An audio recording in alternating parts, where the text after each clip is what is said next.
Welcome to wishful ಅಡುಗೆ ಮನೆ. ಇವತ್ತು ದಂಟು ಸೊಪ್ಪನ್ನು ತಗೊಂಡು ಪ್ರತಿಭಾ ರೋಡ್ ಸೈಡ್ದು ತಾಲಿ ಮಾಡೋಣ. ಪ್ರತಿಭಾ, ಹೌದು, ಇವತ್ತೇ ಜವಾರಿ ಊಟ ಥಾಲಿ ರೆಸಿಪಿನ ನೋಡೋಣ. ಇದಕ್ಕೆ ನೀವು ದಂಟ್ ಅಂತೀರಲ್ಲ ಆಶಾ, ನಾವ್ ಇದಕ್ಕೆ ರಾಜಗಿರಿ ಪಲ್ಯ ಅಂತೀವಿ. ಹಸಿರು ರಾಜಗಿರಿ, ಕೆಂಪು ರಾಜಗಿರಿ ಅಂತೀವಿ. ಮತ್ತೆ ನಮ್ದು ವಾಸರದ ದಂಟು. ಸೊ ಈ side Bengaluru side, Hassan side ಇದಕ್ಕೆ ದಂಟ್ ಅಂತಾರೆ. ನಮ್ಮ ಸೈಡಕ್ಕೆ ಇದಕ್ಕೆ ರಾಜಗಿರಿ ಪಲ್ಯ ಅಂತೀವಿ. ಸೊ ಇದು ಆಕ್ಚುಲಿ ಹೆಲ್ತ್ ತುಂಬಾ ಒಳ್ಳೇದು. ಸೊ ಇವತ್ತಿಂದ ಈ ಜವಾರಿ ಊಟ ಥಾಲಿನ ಇವತ್ತು ನಮ್ದು ಒಬ್ರು ವಿವರಿಸಿದ್ದಾರೆ. ವಿಶ್ಫುಲ್ ಅಡುಗೆ ಮನೆಯಲ್ಲಿ ಏನು ವಾಟ್ಸಪ್ ಗ್ರೂಪ್ ಇದೆ ಅದರಲ್ಲಿ ಅವರು ಕೂಡ ಹಾಕಿದ್ರು. 16 ಆಶಾ 50 ವರ್ಷದವರೆಗೆ ಏನ್ ಏಜ್ ಗ್ರೂಪ್ ಇರುತ್ತಲ್ಲ ಅವರಿಗೆ ಐರನ್ ರಿಚ್ ರೆಸಿಪಿನ ಹೇಳ್ಕೊಡಿ ಅಂತ. ನನಗೆ ತುಂಬಾ ಇಂಪಾರ್ಟೆಂಟ್ ಅನಿಸ್ತು. ಯಾಕಂದ್ರೆ ನಾವು ಏನ್ ಮಾಡೋದು ಅಡುಗೆನೋ ಅದು ನಮ್ಗೆ ಹೆಲ್ತ್ಗೋಸ್ಕರನ ಮಾಡ್ಕೊಂಡು ತಿನ್ಬೇಕು. ಹೆಲ್ತ್ ಚೆನ್ನಾಗಿದ್ರೆ ಎಲ್ಲ ಚೆನ್ನಾಗಿರುತ್ತೆ. ಇವಾಗ ಬರುವಂತದ್ದು ಕೆಮಿಕಲ್ ಅಥವಾ ಪ್ರಿಸರ್ವೇಟಿವ್ ಫುಡ್ಕಿಂತ ನಾವು ಈ ತರ ಮನೆಯಲ್ಲಿ ಹೆಲ್ದಿಯಾಗಿ ಒಂದು ರೆಸಿಪಿಗಳು ಅಟ್ಲೀಸ್ಟ್ ವಾರಕ್ಕೆ ಒಂದ್ಸರ್ತಿ ಆದ್ರೆ ನಾವು ಮಾಡ್ಕೊಂಡು ತಿನ್ಬೇಕು. ಅದಕ್ಕೂ ಸರ್ ಅವ್ರು ಹೇಳಿದ ಪ್ರಕಾರ ಅದು ಕರೆಕ್ಟ್ ಅನ್ನಿಸಿ ಅವ್ರ ಸಜೆಷನ್ನ ನಾವು ಕನ್ಸಿಡರ್ ಮಾಡಿಬಿಟ್ಟು ಇವತ್ತು ಅವರಿಗೋಸ್ಕರ ಇದು 16 50 ಏಜ್ ಗ್ರೂಪ್ದು ರೆಸಿಪಿ, ಅಂದರೆ ಎಲ್ಲರೂ ತಿನ್ನುವಂಥದ್ದು ಒಂದು ರೆಸಿಪಿನ ಕಡಿಮೆ ಟೈಮಲ್ಲಿ ಯಾವ ಥರ ಮಾಡೋದು ಅಂತ ನೋಡೋಣ. ಅದಕ್ಕೇ ನಾನು ಕಂಪ್ಲೀಟ್ ಜವಾರಿ ಊಟ ಥಾಲಿ ಅಂತ ಹೇಳಿದ್ದೀನಿ. ಸೊ ಅದನ್ನು ಕೂಡ ತುಂಬ ಈಸಿಯಾಗಿ ನಾವು ಮನೆಯಲ್ಲಿ ಮಾಡ್ಕೋಬಹುದು. ಇದು ಏನಿದೆ ಅಲ್ಲ ಆಶಾ, ಇವತ್ತು ನಾವು ತಗೊಂಡಿದ್ವಲ್ಲ ರಾಜಗಿರಿ, ಅದು ತುಂಬಾ ಐರನ್ ಇದೆ. ಇದರಲ್ಲಿ ತುಂಬಾ ಜಾಸ್ತಿ ಐರನ್ ಇದೆ. ಅದ್ರ ಜೊತೆ ಇದ್ರೊಳಗಡೆ ಆಂಟಿ ಆಕ್ಸಿಡೆಂಟ್ ಲೆವೆಲ್ ಕೂಡ ತುಂಬಾ ಜಾಸ್ತಿ ಇದೆ. ಅದು ಅಷ್ಟೇ ಅಲ್ಲದೆ ಯಾರಿಗಾದ್ರೆ ಕಣ್ಣಿನ ಪ್ರಾಬ್ಲಮ್ ಇರುತ್ತಲ್ಲ, ವಿಷನ್ ಪ್ರಾಬ್ಲಮ್ ನೋಡೋದೆಲ್ಲ, ಸೊ ಅದನ್ನು ಕೂಡ ತುಂಬಾ ಬೇಗ ಇಂಪ್ರೂವ್ ಆಗುತ್ತೆ. ಮಕ್ಕಳಿಗೂ ಸಹ ಒಳ್ಳೇದು ಅಂತ ಹೇಳ್ತೀಯ? ಹೌದು, ಮಕ್ಕಳಿಗೆ ಆಕ್ಚುಲಿ ಕಾಲೇಜ್ ಗೋಯಿಂಗ್ ಮಕ್ಕಳು ಇರ್ತಾರಲ್ಲ, ಆಮೇಲೆ ಸ್ಕೂಲಿಗೆ ಹೋಗೋರು, ಆಮೇಲೆ 6 ವರ್ಷ, ಹೌದು, ಅವರಿಗೆ ಏನಾದ್ರೆ ಇಲ್ಲ ಅವರು ಸ್ಪೆಕ್ಟ್ ಹಾಕೋತಾರೆ, ಅವ್ರ ಕಣ್ಣಿಂದ ಒಂದ್ ಸ್ವಲ್ಪ ವಿಷನ್ ಏನಾದ್ರೆ ಪ್ರಾಬ್ಲಮ್ ಇದೆ ಅಂದ್ರೆ ಇದನ್ನ ಕೊಟ್ರೆ ತುಂಬಾ ಬೇಗ ಕ್ಯೂರ್ ಆಗುತ್ತಂತೆ. ಅಷ್ಟು ಇದರಲ್ಲಿ ಇಂಪಾರ್ಟೆನ್ಸ್ ಇದೆ ನೋಡಿ. ಎಲ್ಲದನ್ನು ಇದೇ ತರ ಸಣ್ಣದಾಗಿ ಕಟ್ ಮಾಡ್ಕೊಂಡ್ ಬಂದಿದೀವಿ. ಹೌದು, ಇದನ್ನ ಪಕ್ಕಕ್ಕಿಟ್ಟು ಆಶಾ ನಾವು ನೆಕ್ಸ್ಟ್ ಏನ್ ಮಾಡೋದು ಅಂತ ನೋಡೋಣ ಬನ್ನಿ.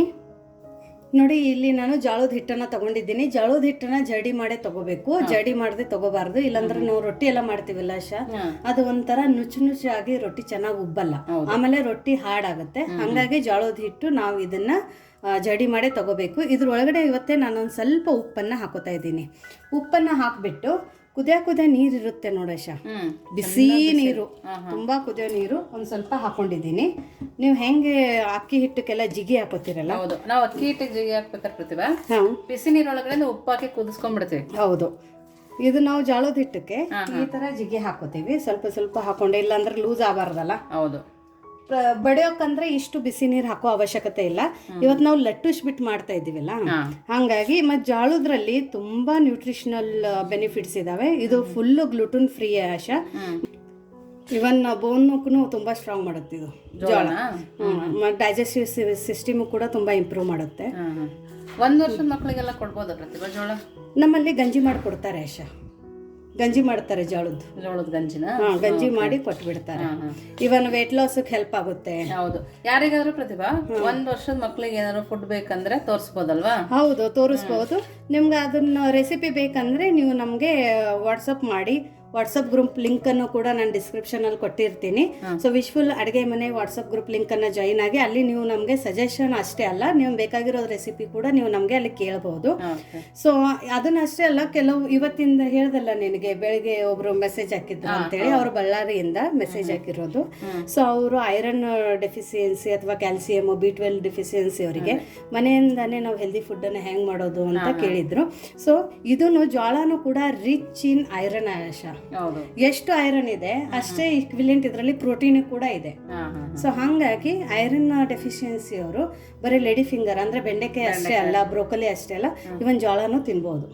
ನಾನು ಯಾಕೆ ಹೇಳಿದೆ ಅಂದ್ರೆ ನನ್ನ ಮಗಳಿಗೆ ಸರಿ ಮಾಡ್ಕೊಡ್ತಾ ಇದ್ದೆ ನೀನು. ಹೌದೌದು, ಮಿಲೆಟ್ಸ್ ಅಲ್ಲಿ ಮಿಕ್ಸ್ ಮಾಡಿ ಎಲ್ಲ ತುಂಬಾ ಚೆನ್ನಾಗಿ ಹೆಲ್ದಿಯಾಗಿ ಆಗಿದ್ಲು.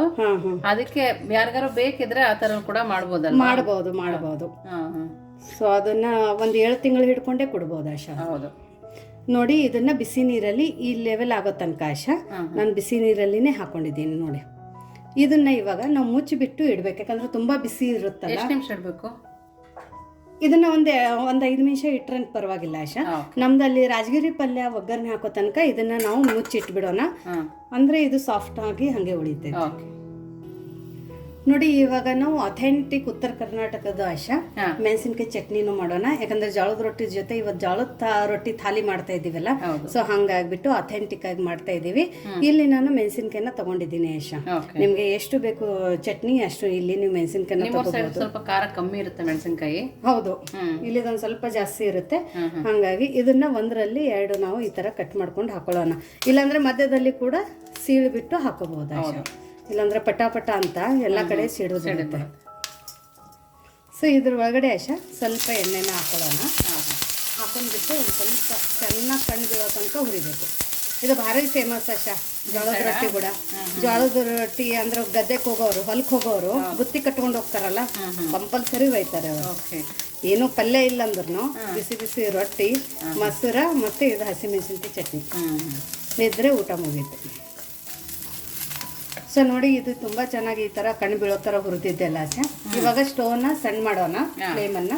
ಸ್ವಲ್ಪ ಬೆಳ್ಳುಳ್ಳಿನ ಹಾಕೊಳ್ಳೋಣ, ಅದ್ರ ಜೊತೆ ಸ್ವಲ್ಪ ಉಪ್ಪನ್ನು ಉದುರಿಸೋಣ. ಯಾಕಂದ್ರೆ ಇದು ಸಾಫ್ಟ್ ಆಗಿ ಚೆನ್ನಾಗಾಗ್ಲಿ ಅಂತ. ಒಂದು ಸ್ವಲ್ಪ ಖಾಟ ಬರುತ್ತೆ, ಕೇರ್ಫುಲ್ ಆಗಿ ಹುರ್ಕೊಳ್ಳಿ. ಬೆಳ್ಳುಳ್ಳಿ ಏನು ಜಾಸ್ತಿ ಹೊತ್ತು ಹುರಿಯೋದು ಬೇಡ. ನೋಡಿ, ಇಷ್ಟು ಹುರಿದ್ರೆ ಸಾಕು, ಬೆಳ್ಳುಳ್ಳಿ ಬಿಸಿ ಆದ್ರೆ ಸಾಕು ಆಶಾ. ಇದನ್ನ ತಕೊಂಡ್ ಬಿಡೋಣ. ಯಾಕಂದ್ರೆ ಇದೇ ಬಾಂಡ್ಲಿಯಲ್ಲಿ, ಇದೇ ಕಡೆಯಲ್ಲಿ ಇವಾಗ ನಾವು ರಾಜಗಿರಿ ಪಲ್ಯನೂ ಮಾಡ್ಕೊಳ್ಳೋಣ.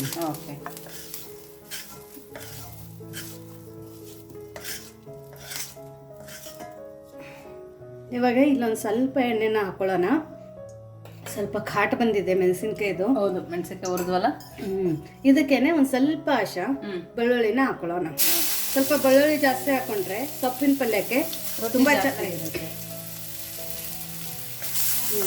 ಸ್ವಲ್ಪ ಹೀಗೆ ಮಾಡಿಬಿಟ್ಟು ಇದಕ್ಕೇನೆ ಈರುಳ್ಳಿ ಕೂಡ ಹಾಕೊಳ್ಳೋಣ.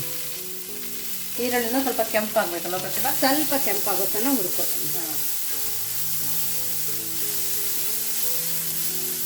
ಈರುಳ್ಳಿ ಬೇಡ ಅಂದ್ರೆ ಬರೀ ಬೆಳ್ಳುಳ್ಳಿ ಒಗ್ಗರಣೆಯಲ್ಲಿ ಕೂಡ ಮಾಡ್ಕೋಬಹುದು. ನೋಡಿ, ಈರುಳ್ಳಿ ಇಷ್ಟು ಕೆಂಪಾಗಿದೆ ಅಲ್ಲ ಆಶಾ. ಇವಾಗ ನಾವು ಸಣ್ಣದಾಗಿ ಕಟ್ ಮಾಡ್ಕೊಂಡು ಇಟ್ಕೊಂಡಿದ್ವಲ್ಲ ರಾಜಗಿರಿ ಪಲ್ಯ, ಅದನ್ನ ಹಾಕೊಳ್ಳೋಣ. ಸೊ ಜಾಸ್ತಿ ಐರನ್ ಬೇಕಂದವರು ಈ ಥರ ಸೊಪ್ಪುಗಳನ್ನ ಮಾಡ್ಕೊಂಡು ತಿನ್ನಿ. ಅಷ್ಟೇ ಅಲ್ಲದೆ ಆಶಾ, ರಾಜಗಿರಿ ಪಲ್ಯ ನಮ್ಮ ಬಾಡಿಯಲ್ಲಿ ಸೇಲ್ಸ್ ಇರ್ತಾವಲ್ಲ, ಆ ಸೆಲ್ಸನ್ನು ರಿಪೇರ್ ಮಾಡಿ ಮತ್ತೆ ಅದಕ್ಕೆ ಗ್ರೋತ್ ಮಾಡೋಕ್ಕೆ ಹೆಲ್ಪ್ ಮಾಡುತ್ತೆ. ಓಕೆ. ಸೊ ಅಷ್ಟು ಇದರಲ್ಲಿ ಬೆನಿಫಿಟ್ಸ್ ಇದೆ. ನಾವು ಊಟ ಮಾಡ್ಬೇಕಾಗ್ತದೆ, ಹೆಲ್ತ್ ಬೆನಿಫಿಟ್ನ ತಿಳ್ಕೊಂಡು ಊಟ ಮಾಡಿದ್ರೆ ಇನ್ನೂ ಒಳ್ಳೆಯದು. ಹೌದು, ಆ್ಯಕ್ಚುಲಿ. ಆಮೇಲೆ ಮನೇಲಿ ಏಜ್ ಇರೋರು ಇದ್ದರೆ, ಅಥವಾ ಮಕ್ಕಳು ಸ್ಕೂಲಿಗೆ ಹೋಗೋರು, ಕಾಲೇಜ್ಗೆ ಹೋಗೋರು, ಹೌದು, ನಾವು ತಿಳ್ಕೊಂಡು ಅಡುಗೆ ಮಾಡಿದ್ರೂ ಸ್ಯಾಟಿಸ್ಫ್ಯಾಕ್ಷನ್ ಜಾಸ್ತಿ. ಹೌದು, ಸ್ಯಾಟಿಸ್ಫ್ಯಾಕ್ಷನ್ ಜಾಸ್ತಿ. ನಮ್ಮ ಮಕ್ಕಳು ಒಂದು ಸ್ವಲ್ಪ ಹೆಲ್ದಿ ಏನಾದರೆ ತಿಂತಾ ಇದ್ದಾರೆ ಅನ್ನೋದೊಂದು ಇರುತ್ತಲ್ಲ. ಹೌದು. ಸೊ ಇವಾಗ ಹೈ ಫ್ಲೇಮಲ್ಲಿ ಇದು ಚೆನ್ನಾಗಿ ಹುರ್ಕೋಬೇಕು. ನೋಡಿ, ಅಷ್ಟು ಸೊಪ್ಪಿದ್ದಿರೋದು ಇವಾಗ ಅರ್ಧ ಬಾಂಡ್ಲಿನೇ ಆಗಿದೆ. ಹೌದು. ಇದು ಇನ್ನೂ ಹುರಿಬೇಕು. ನೋಡಿ ಅಷ್ಟ ಹುರಿದೈತೇನು, ಸ್ವಲ್ಪ ತಿನ್ಬಿಟ್ಟು ನೋಡಬೇಕು. ಯಾಕಂದ್ರೆ ಇದು ಬಾಯಲ್ಲಿ ಕರ ಕರ ಅನ್ನುತ್ತೆ ಅಷ್ಟು ಸೊಪ್ಪು. ಹಂಗಾಗಿ ತುಂಬಾ ಚೆನ್ನಾಗಿ ಸ್ವಲ್ಪ ಬೇಯಬೇಕು ಪ್ರತಿಭಾ. ಇನ್ನು ಬೈಬೇಕಾ? ಸೊ ಇದು ಬೈಯೋಕ್ಕೂ ಒಂದು ಸ್ವಲ್ಪ ಟೈಮ್ ತಗೊಳುತ್ತೆ. ಇವಾಗ ಇದ್ರ ಒಳಗಡೆ ಒಂದು ಸ್ವಲ್ಪ ಉಪ್ಪು ಹಾಕೋಣ, ಯಾಕಂದ್ರೆ ಬೇಗ ಸಾಫ್ಟ್ ಆಗುತ್ತೆ. ಟೇಸ್ಟ್ ಚೆನ್ನಾಗುತ್ತಲ್ಲ ಪ್ರತಿಭಾ? ಹೌದು. ಇವಾಗ ಒಂದು ಸ್ವಲ್ಪ ಉಪ್ಪು ಹಾಕೋಣ. ಸ್ಟಾರ್ಟಿಂಗಲ್ಲಿನೇ ಉಪ್ಪು ಹಾಕೋಬಾರ್ದು, ಯಾಕಂದ್ರೆ ಅದನ್ನ ಆ ಸೊಪ್ಪಿಂದು ಕ್ವಾಂಟಿಟಿಗೆ ಅದು ಕರಗ ನಂತರ ಅವಾಗ ಉಪ್ಪು ಜಾಸ್ತಿ ಅನ್ಸುತ್ತೆ. ಇದು ಸ್ವಲ್ಪ ಉಪ್ಪು ಕಮ್ಮಿನೇ ಅನ್ಸುತ್ತೆ, ಉಪ್ಪು ಕಡಿಮೆನೆ. ಅದಕ್ಕೇನೆ ಒಂದು ಸ್ವಲ್ಪ ಸೊಪ್ಪು ಕರಗಿದ ನಂತರ ಉಪ್ಪು ಹಾಕೋಬೇಕು ನಾವು. ಸರಿ, ಇದು ಇನ್ನೊಂದು ಸ್ವಲ್ಪ ನಾವು ಹುರಿಬೇಕು. ಇಲ್ಲಿಲ್ಲ ಅಂದ್ರೂ ಇನ್ನೊಂದು 5 ನಿಮಿಷ ಹುರ್ಕೋಬೇಕು ಆಶಾ. ಅದನ್ನು ಲೋ ಫ್ಲೇಮಲ್ಲಿ ಇಟ್ಟು ಹುರ್ಕೋಬೇಕು. ಇವಾಗ ಇದನ್ನು ಹುರಿಯೋ ತನಕ ನಾವು ಹಸಿಮೆಣಸಿನ್ಕಾಯಿ ಚಟ್ನಿನ ಯಾವ ಥರ ಕುಟ್ಟೋದು ಅಂತ ನೋಡೋಣ ಬನ್ನಿ. ಕುಟ್ಟೋದನ್ನು ತಗೊಂಡಿದ್ದೀವಿ, ಕುಟಾಣಿ ಅಂತೀವಲ್ಲ ಅದನ್ನು ತಗೊಂಡಿದ್ದೀವಿ. ಈಗ ಅದಕ್ಕೆ ಹುರಿದಿರೋ ಹಸಿಮೆಣಸಿನ್ಕಾಯಿ ಮತ್ತು ಹುರಿದಿರೋ ಬೆಳ್ಳುಳ್ಳಿ, ಸ್ವಲ್ಪ ಉಪ್ಪು, ನಾವು ಒಂದು ಸ್ವಲ್ಪ ಆಗಾಳಿನೂ ಉಪ್ಪು ಹುರಿಬೇಕಾದ್ರೆ ಹಾಕಿದ್ವಿ, ಹಾಗಾಗಿ ಉಪ್ಪು ನೋಡ್ಬಿಟ್ಟು ಹಾಕೊಳ್ಳಿ. ಇದನ್ನು ಚೆನ್ನಾಗಿ ಸಣ್ಣ ಆಗೋ ತನಕ ಫಸ್ಟ್ ಇವಾಗ ಕುಟ್ಕೋಬೇಕು ಅಷ್ಟೇ. ಓಕೆ. ನಾವು ಈ ಥರ ಕುಟ್ಟೋದು ರುಚಿ ಬೇರೆ ಇರುತ್ತೆ, ಮತ್ತು ಮಿಕ್ಸರಲ್ಲಿ ಮಾಡೋ ರುಚಿ ಬೇರೆನೇ ಇರುತ್ತೆ ಆಶಾ. ಹೌದು, ಕುಟ್ಟಿದ್ರಿಂದ ರುಚಿ ಜಾಸ್ತಿ ಪ್ರತಿಭಾ. ಹೌದು, ನಮ್ಮಲ್ಲಂತೂ ಕುಟ್ಟೆ ಮಾಡೋದು ಒಳಕಲ್ಲಲ್ಲಿ. ಹೌದು, ತುಂಬ ಚೆನ್ನಾಗಿ ರುಚಿ ಬರುತ್ತೆ. ಇದು ಸಣ್ಣ ಆಗೋ ತನಕ ಕುಟ್ಕೊಂಡು ಬರಬೇಕು. ನೋಡಿ, ಇದು ಈ ಥರ ಅರ್ಧ ಕುಟ್ಟಿದ ನಂತರ ಆಶಾ, ಇವಾಗ ಇದ್ರ ಒಳಗಡೆ ನಾವು ಸ್ವಲ್ಪ ಕಡಲೆ ಬೀಜ ಹಾಕೋಬೇಕು. ಹುರಿದಿರೋದು ಕಡಲೆ ಬೀಜ, ಇಲ್ಲಾಂದ್ರೆ ಕಡಲೆ ಬೀಜದ ಪುಡಿ ಇದ್ರೂ ಹಾಕೋಬಹುದು.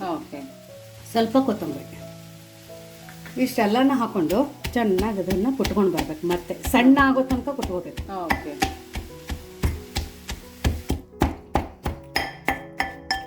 ನೋಡಿ ಈ ಥರ ಕುಟ್ಟಿ ಈ ಥರ ಸಣ್ಣದಾಗಿ ಮಾಡ್ಕೋಬೇಕು. ತೀರಾ ಸಣ್ಣನೂ ಇಲ್ಲ, ತರಿಯಾಗಿದೆ ಅಲ್ವಾ ಪ್ರತಿಭಾ? ಹೌದು, ಸ್ವಲ್ಪ ತರಿಯಾಗಿನೇ ಇರಬೇಕು ಆಶಾ. ಸೊ ನೋಡಿ, ಸ್ವಲ್ಪ ಈ ಥರ ಕುಟ್ಟೋದ್ರಿಂದ ಟೈಮ್ ಜಾಸ್ತಿ ತಗೊಳುತ್ತೆ, ಬಟ್ ಟೇಸ್ಟ್ ತುಂಬ ಚೆನ್ನಾಗಿ ಬರುತ್ತೆ. ಈ ಥರ ಕುಟ್ಕೋಬೇಕು. ಇವಾಗ ಆಶಾ ಇದಕ್ಕೇನೆ ಸ್ವಲ್ಪ ಎಣ್ಣೆನ ಹಾಕೋಬೇಕು. ಓಕೆ. ನೋಡಿ, ಹಸಿ ಎಣ್ಣೆನೇ ಹಾಕೋದು ನಾವು. ಸ್ವಲ್ಪ ಎಣ್ಣೆನ ಹಾಕಿಬಿಟ್ಟು ಮಿಕ್ಸ್ ಮಾಡಿಬಿಟ್ಟು ಒಂದು ಬಟ್ಲಿಗೆ ತಕೊಂಡು ಇಟ್ಕೊಳ್ಳೋದು ಆಶಾ. ಇದು ಒಂದು ವಾರನೂ ಫ್ರಿಜ್ಜಿಗೆ ಇಟ್ಕೊಂಡು ತಿಂದರೆ ಏನೂ ಆಗಲ್ಲ. ಓಕೆ. ಒಂದು ಸರ್ತಿ ಮಾಡಿ ಒಂದು ವಾರ ಫ್ರಿಜ್ಜಿಗೆ ಇಟ್ಕೊಂಡು ತಿಂದ್ರೂ ಏನೂ ತೊಂದರೆ ಇಲ್ಲ. ಸೊ ಇದನ್ನು ನಾವು ಒಂದು ಬೌಲಕ್ಕೆ ತಕ್ಕೊಳ್ಳೋಣ. ನೋಡಿ, ಈ ಥರ ತಕ್ಕೊಂಡು ನೆಕ್ಸ್ಟ್ ಅದು ಪಲ್ಯ ಹುರಿದಿದೆ ಆಶಾ, ನೋಡೋಣ ಬನ್ನಿ. ನೋಡಿ ಎಷ್ಟು ಚೆನ್ನಾಗಿ ಹುರಿದಿದೆ. ಹೌದು, ಈ ಥರ ಹುರ್ಕೋಬೇಕು. ಹೌದು ಆಶಾ. ಈಗ ಇದು ಪರ್ಫೆಕ್ಟ್ ಆಗಿದೆಯಲ್ಲ, ಇದಕ್ಕೆ ಒಂದು ಸ್ವಲ್ಪ ಇವಾಗನು ಕಡಲೆ ಬೀಜದ ಪುಡಿ ಹಾಕೋಬೇಕು. ಓಕೆ. ಕಡಲೆ ಬೀಜದ ಪುಡಿ ಹಾಕೊಳ್ಳೋದ್ರಿಂದ ಒಳಗಡೆ ಏನೇ ನೀರಿನ ಅಂಶ ಇದ್ರೂ ಅದು ಅಬ್ಸರ್ವ್ ಮಾಡ್ಕೊಳ್ಳೋದು. ಬಟ್ ಆಪ್ಷನಲ್ ಇದೆ, ಹಾಕಿದರೆ ಚೆನ್ನಾಗಿ ಟೇಸ್ಟ್ ಬರುತ್ತೆ. ಇದಕ್ಕೆ ಖಾರಕ್ಕೆ ಕೆಂಪು ಖಾರದ ಪುಡಿ. ಇದಕ್ಕೆಲ್ಲ ಉತ್ತರ ಕರ್ನಾಟಕದ ಮಸಾಲೆ ಖಾರ ನಾವು ಯೂಸ್ ಮಾಡಲ್ಲ ಆಶಾ. ಖಾರ ನೋಡಿ ಕೆಂಪು ಖಾರದ ಪುಡಿನ ಹಾಕೋಬಹುದು. ಇವಾಗ ಇಷ್ಟೆಲ್ಲ ಹಾಕಿದ ನಂತರ ಫ್ಲೇಮನ್ನು ಆಫ್ ಮಾಡ್ಕೊಳ್ಳೋಣ, ಸ್ಟೋವ್ನ ಆಫ್ ಮಾಡ್ಕೊಳ್ಳೋಣ. ಸೊ ಇದೆಲ್ಲ ಚೆನ್ನಾಗಿ ಮಿಕ್ಸ್ ಆಗಿದೆ. ಮಿಕ್ಸ್ ಆಗಿದ ನಂತರ ಇವಾಗ ಇದ್ರ ಮೇಲ್ಗಡೆ ಮುಚ್ಚಬಾರ್ದು ಆಶಾ, ಇಲ್ಲಾಂದ್ರೆ ಮತ್ತೆ ನೀರು ಬಿಡುತ್ತೆ. ಸೊ ಇವಾಗ ನಮ್ದು ಚಟ್ನಿ ರೆಡಿ ಆಯ್ತು, ಪಲ್ಯ ರೆಡಿ ಆಯ್ತು. ಇವಾಗ ರೊಟ್ಟಿನ ಯಾವ ಥರ ಮಾಡೋದು ಅಂತ ನೋಡೋಣ ಬನ್ನಿ. ನೋಡಿ, ಇವಾಗ ಜೋಳದ ಹಿಟ್ಟನ್ನ ಬಿಸಿನೀರು ಹಾಕಿ ಇಟ್ಕೊಂಡಿದ್ವಲ್ಲ, ಹೌದು, ಅದು ರೆಡಿ ಇದೆ ಅಲ್ಲ ಪ್ರತಿಭಾ? ರೆಡಿನೇ ಇದೆ ಆಶಾ. ಇನ್ನೂ ಬಿಸಿ ಇದೆ, ಯಾಕಂದ್ರೆ ತುಂಬಾ ಕುದಿಯೋ ನೀರು ನಾವು ಹಿಟ್ಟಿನ ಒಳಗಡೆ ಹಾಕಿದ್ವಲ್ಲ. ಸೊ ನಮ್ಮ ಪಲ್ಯ ಚಟ್ನಿ ಆಗೋ ತನಕ ಇದು ತುಂಬಾ ಚೆನ್ನಾಗಿ ಬಿಸಿ, ಯಾಕಂದ್ರೆ ಅದು ಅಷ್ಟು ಬಿಸಿಯಲ್ಲಿ ಕಲಸೋದು ಒಂದು ಸ್ವಲ್ಪ ಕಷ್ಟ ಆಗುತ್ತೆ. ಹೌದು.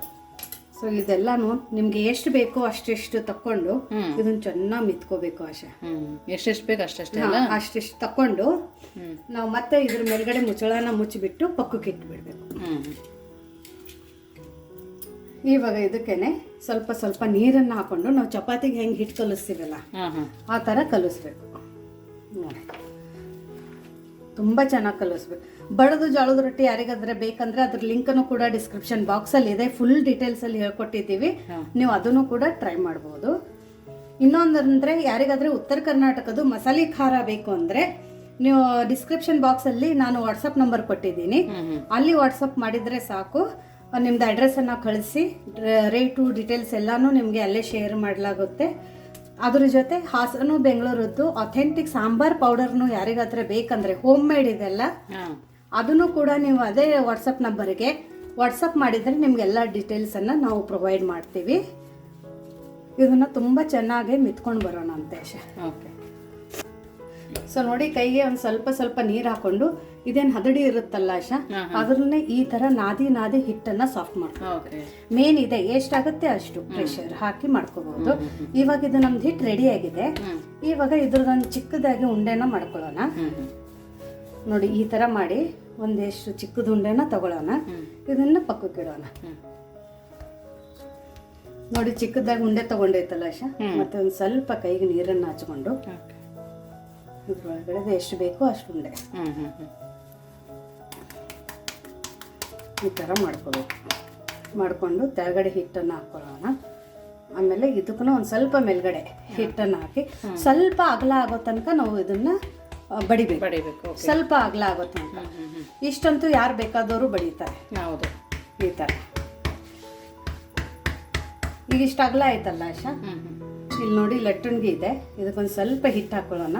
ಕೆಲವೊಬ್ರು ಇದಕ್ಕೆ ಆಶಾ ಪ್ಲಾಸ್ಟಿಕ್ ಕೂಡ ಸುತ್ತಾರೆ, ಅಂಟಬಾರದು ಅಂತ ಹೇಳಿ. ಬಟ್ ನಾನೇನು ಪ್ಲಾಸ್ಟಿಕ್ ಸುತ್ತಲ್ಲ, ಅದೇ ತರ ಲಟ್ಟಿಸ್ತೀನಿ ಲೈಟ್ ಕೈಯಿಂದ, ತುಂಬಾ ಲೈಟ್.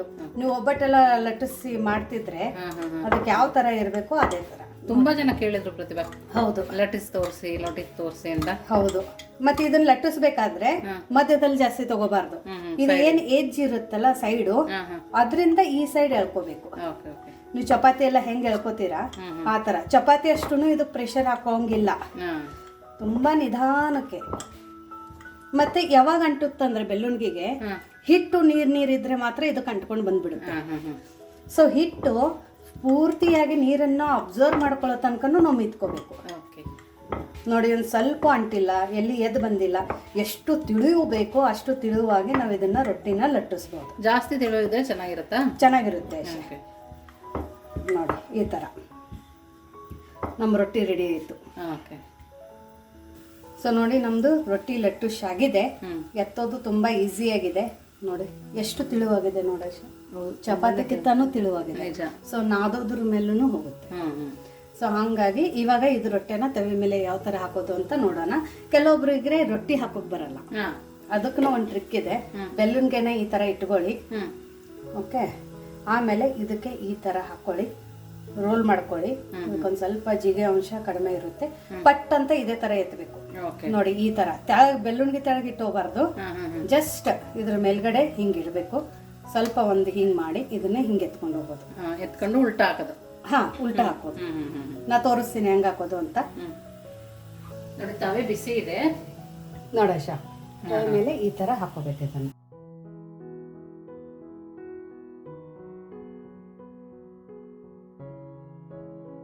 ರೊಟ್ಟಿ ಹಾಕಿದ ನಂತರ ಫ್ಲೇಮ್ ಲೋ ಅಲ್ಲಿ ಇರಬೇಕು.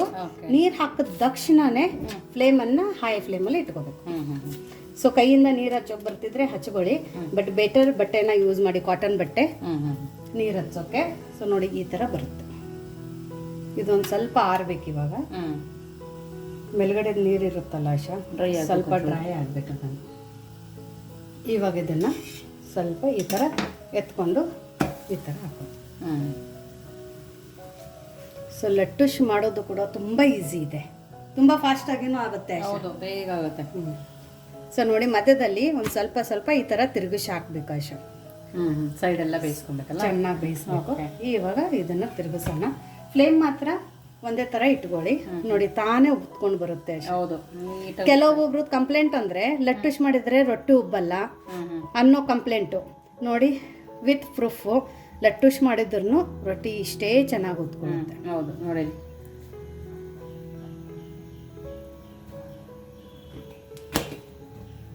ನೋಡಿ, ತುಂಬಾ ಚೆನ್ನಾಗಿ ಉತ್ಕೊಂಡಿದೆ ರೊಟ್ಟಿ. ನಮ್ಮ ರೊಟ್ಟಿ ರೆಡಿ ಆಯಿತು. ಇವಾಗ ಜವಾರಿ ಊಟ ಥಾಲಿನ ಯಾವ ಥರ ಸರ್ವ್ ಮಾಡೋದು ಅಂತ ನೋಡೋಣ ಬನ್ನಿ. ಸೊ ನೋಡಿ, ಇಲ್ಲಿ ನಮ್ಮ ಥಾಲಿ ರೆಡಿ ಆಗಿದೆ. ಅನ್ನ ಕೂಡ ಹಾಕೊಂಡಿದ್ದೀನಿ. ಇದು ಜವಾರಿ ಅಕ್ಕಿ ಅನ್ನ ರೆಡ್ ರೈಸ್ ಅಂತಾರೆ ಇದಕ್ಕೆ. ಇದನ್ನು ಹೆಲ್ತ್ ತುಂಬಾ ಒಳ್ಳೇದು. ಮಕ್ಕಳಿಗೆ ನಾನ್ ಪಾಲಿಶ್ಡ್, ಈ 1 ವರ್ಷದ ಮಕ್ಕಳಿಗೆಲ್ಲ ಮತ್ತೆ ವಯಸ್ಸಾದವರಿಗೆ, ಒಂದು 50 ವರ್ಷದ ಮೇಲೆದವರಿಗೆ ಇದು ತುಂಬಾ ಒಳ್ಳೇದು. ಸೊ ಇವಾಗ ನಾವು ಮಾಡ್ಕೊಂಡಿರುವಂತ ರಾಜಗಿರಿ ಪಲ್ಯ, ದಂಟಿನ ಪಲ್ಯ ನೋಡು, ಹಸಿಮೆಣಸಿನ್ಕಾಯಿ ಚಟ್ನಿ. ಈ ತರ ಊಟ ಇದ್ರೆ ಒಂದು ಊಟ ಮಾಡ್ಕೋದು ಪ್ರತಿಭಾ. ಹೌದು. ಇವಾಗ ಹಸಿಮೆಣಸಿನ್ಕಾಯಿ ಚಟ್ನಿ ಜೊತೆ ಮೊಸರು. ಲಟ್ಟುಶ್ ಮಾಡಿಕೊಂಡಿರುವಂತ ಜೋಳದ ರೊಟ್ಟಿ. ಇದ್ರ ಜೊತೆ ಸೌತೆಕಾಯಿ. ಈ ಅನ್ನಕ್ಕೆ ಕುದಿಯ ಬೇಳೆ ಅಂತೀವಿ ನಾವು ಇದಕ್ಕೆ. ದಾಲ್, ಉಪ್ಪು ಬೇಳೆನ, ಬರೇ ಉಪ್ಪು ಬೇಳೆ ಹಾಕೊಂಡು ಮಾಡ್ಕೊಂಡಿರುವಂಥದ್ದು. ಇದ್ರ ಒಳಗಡೆ ಬೇಕಂದ್ರೆ ಬೆಣ್ಣೆ ಅಥವಾ ತುಪ್ಪ ಹಾಕೋಬಹುದು. ಚೆನ್ನಾಗಿ ನನ್ನ ಹತ್ರ ಫ್ರೆಶ್ ಬೆಣ್ಣೆ ಇತ್ತು, ಹಂಗಾಗಿ ಹಾಕೊಂಡಿದ್ದೀನಿ. ಇನ್ನೊಂದು ಮಿಸ್ಸಿಂಗ್ ಇದೆ ಅಲ್ಲ ಇದಕ್ಕೆ, ಉಪ್ಪಿನಕಾಯಿ ಮಿಸ್ಸಿಂಗ್ ಇದೆ ಪ್ರತಿಭಾ. ನೋಡಿ, ಉಪ್ಪಿನಕಾಯಿ ರೆಸಿಪಿ ಬೇಕಂದ್ರೆ ಡಿಸ್ಕ್ರಿಪ್ಷನ್ ಅಲ್ಲಿ ಲಿಂಕ್ ಇದೆ. ತುಂಬಾ ಚೆನ್ನಾಗಿದೆ, ತುಂಬಾ ಸಖತ್ತಾಗಿದೆ ಮಾವಿನಕಾಯಿ ಉಪ್ಪಿನಕಾಯಿ. ಸೊ ಇವತ್ತಿಂದ ಈ ಥಾಲಿ ರೆಸಿಪಿ ಹೇಗೆ ಅನಿಸ್ತು ಅಂತ ಕಮೆಂಟ್ ಮೂಲಕ 101% ಹೇಳ್ತೀರಾ ಅಂತ ನನಗೆ ನಂಬಿಕೆ ಇದೆ. ಇದು ರೊಟ್ಟಿ ನೋಡಿ, ಲಟ್ಟುಶ್ ಮಾಡೋನು ಹೊಟ್ಟೆನೂ ಕೂಡ ಉದ್ಬಿದ್ದೆ. ಆಮೇಲೆ ಹಾಡು ಆಗಿಲ್ಲ. ಚಪಾತಿ ಹೆಂಗಿರುತ್ತೆ ಹಂಗೆ ಸಾಫ್ಟ್ ಆಗಿದೆ, ಚೆನ್ನಾಗಿ ಹೊಟ್ಟೆ ಕೂಡ ಉಬ್ಬಿದ್ರಿಂದ ಇದನ್ನು ಕಟ್ ಮಾಡಿಬಿಟ್ಟು ಇದ್ರ ಒಳಗಡೆದು ಪದರು ಕೂಡ ನಾನು ನಿಮ್ಗೆ ತೋರಿಸ್ತೀನಿ. ನೋಡಿ, ಸೂಪರ್ ಆಗಿದೆ, ತುಂಬ ಚೆನ್ನಾಗಿದೆ. ಇದು ಬೆಸ್ಟ್ ಕಾಂಬಿನೇಷನು. ಇವತ್ತು ಐರನ್ ರಿಚ್ ರೆಸಿಪಿ ಮಾಡಿದ್ದೀವಿ. Full of protein, full of iron, ಮತ್ತು ಎಲ್ಲ ಹೆಲ್ತ್ ಬೆನಿಫಿಟ್ಸ್ ಕೂಡ ನಿಮಗೆ ಹೇಳಿದ್ದೀನಿ. ಇನ್ನೂ ನೀವು ನಮ್ಮದು ವಾಟ್ಸಪ್ ಗ್ರೂಪ್ ಲಿಂಕನ್ನು ಜಾಯ್ನ್ ಆಗಿಲ್ಲ ಅಂದರೆ ವಿಶ್ಫುಲ್ ಅಡುಗೆ ಮನೆ, ಆ ಗ್ರೂಪನ್ನು ಜಾಯ್ನ್ ಆಗಿ ಡಿಸ್ಕ್ರಿಪ್ಷನ್ ಬಾಕ್ಸಲ್ಲಿ ನಾನು ಲಿಂಕನ್ನು ಕೊಟ್ಟಿದ್ದೀನಿ. ಅಲ್ಲಿ ಕೂಡ ನೀವು ಕ್ಲಿಕ್ ಮಾಡಿದರೆ ಸಾಕು, ನೀವು ನಮ್ಮ ಜೊತೆ ಕನೆಕ್ಟ್ ಆಗ್ತೀರಾ. ಮತ್ತು ಈ ರೆಸಿಪಿಗಳಲ್ಲಿ ಇನ್ನೂ ಏನಾದರೂ ಮಿಸ್ಸಿಂಗ್ ಇದೆ ಅಂತ ನಿಮ್ಗೆ ಅನಿಸಿದರೆ ಅದನ್ನು ಕೂಡ ನೀವು ನಮಗೆ ಕಮೆಂಟ್ ಮೂಲಕ ಅಥವಾ ವಾಟ್ಸಪ್ ಗ್ರೂಪ್ ಮೂಲಕ ನಮಗೆ ಹೇಳ್ಬೋದು. ನೋಡ ಆಶಾ, ಹೆಂಗಾಗೈತೆ ರಾಜಗಿರಿ ಪಲ್ಯ? ಇದನ್ನು ತಿನ್ನೋದು ಹೆಂಗೆ ಹೇಳ? ಇದು ರಾಜಗಿರಿ ಪಲ್ಯ ಹಚ್ಕೊಂಡು ಸ್ವಲ್ಪ ಚಟ್ನಿ, ಮೊಸರು ತಿನ್ನು ನೋಡು. ಇವತ್ತು ಗದ್ದೆ ಊಟ ನಿನಗೆ. ನಾವು ಹೊಲದಲ್ಲಿ ಇದೇ ಥರ ಮಾಡ್ಕೊಂಡು ಹೋಗೋದು. ಅದ್ರ ಜೊತೆ ನಂಚ್ಕೊಳ್ಳೋಕೆ ಸೌತೆಕಾಯಿ, ಇವನ್ ಈರುಳ್ಳಿ ಕೂಡ ಕೈಯಿಂದ ಕಟ್ ಮಾಡಿ ತಿಂತಾರೆ. ಸ್ವರ್ಗ ಪ್ರತಿಭಾ. ಚೆನ್ನಾಗಿದೆ, ತುಂಬಾ ಅಂದ್ರೆ ತುಂಬಾ ರುಚಿಯಾಗಿದೆ. ಸಾನ್ವಿದೊಳಗೆ ಟೇಸ್ಟ್ ಮಾಡ್ತಾನೆ ನೋಡು. ಸಾನ್ವಿ ತಿಂತೀಯ ಸಾನು? ತಿಂತೀನಿ. ಇವತ್ತು ನನ್ನ ಮಗಳಿದ್ದಾಳೆ, ಅವಳು ಒಂದು ಸ್ವಲ್ಪ ಫುಡಿ ಕರೆಕ್ಟಾಗಿ ಕಮೆಂಟ್ಸ್ ಮಾಡ್ತಾಳೆ. ಹೇಗಿದೆ ಸಾನು? ತುಂಬ ಚೆನ್ನಾಗಿದೆ ಆಂಟಿ. ವಿಡಿಯೋಗೆ ಅಷ್ಟೇ ಅಲ್ಲ, ನನ್ಗೆ ಹಾಲಿಡೇ ಇದ್ದಾಗ ಒಂದೊಂದು ಸರ್ತಿ ಅಮ್ಮ ಮಾಡಿರ್ತಾರಲ್ಲ, ಆವತ್ತಿನ ದಿನ ಪೂರ್ತಿ ಊಟ ಇದೆ ನಂದು. ತುಂಬ ಚೆನ್ನಾಗಿದೆ. ಹೌದು, ಇದ್ರ ಜೊತೆ ಇದನ್ನು ನೆಂಚ್ಕೊತೀನಿ ಅಶ ಉಪ್ಪಿನಕಾಯಿನ. ಸೊ ನಿಮಗೆ ಈ ಜೋಳದ ರೊಟ್ಟಿ ಊಟ ಥಾಲಿ ರೆಸಿಪಿ ಹೇಗೆ ಅನ್ನಿಸ್ತು ಅಂತ ಕಮೆಂಟ್ ಮೂಲಕ ಹೇಳೋದನ್ನು ಮರಿಬೇಡಿ. ಇನ್ನೂ ನಮ್ಮ ಚಾನೆಲ್ನ ಲೈಕ್ ಮಾಡಿಲ್ಲ ಅಂದರೆ ಲೈಕ್ ಮಾಡಿ, ಶೇರ್ ಮಾಡಿ, ಸಬ್ಸ್ಕ್ರೈಬ್ ಮಾಡಿ. ವಿಶ್ಫುಲ್ ಅಡುಗೆ ಮನೆಗೆ ಥ್ಯಾಂಕ್ ಯು.